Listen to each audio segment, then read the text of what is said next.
ప్రపంచ ప్రఖ్యాత నిజాముద్దీన్ దర్గాలో ప్రత్యేక ప్రార్థనలో పాల్గొన్నారు టీపీసీసీ చీఫ్ రేవంత్ రెడ్డి.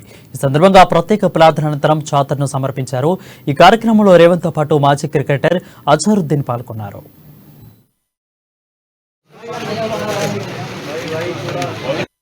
इंशाल्लाह दोबारा आएंगे, सीएम बनकर आएंगे इंशाल्लाह।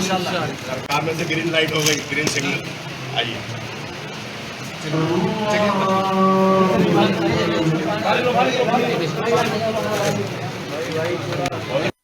इंशाल्लाह दोबारा आएंगे, सीएम बनकर आएंगे इंशाल्लाह। सरकार में से ग्रीन लाइट हो गई, ग्रीन सिग्नल आइए।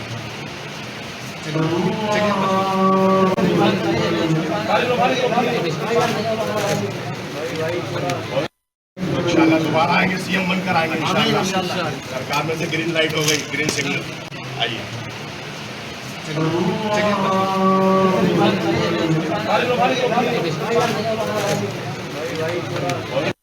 इंशाल्लाह दोबारा आएंगे, सीएम बनकर आएंगे इंशाल्लाह।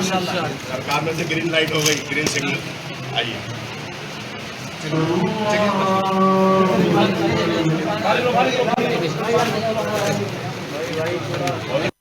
इंशाल्लाह दोबारा आएंगे, सीएम बनकर आएंगे इंशाल्लाह। सरकार में से ग्रीन लाइट हो गई, ग्रीन सिग्नल आइए।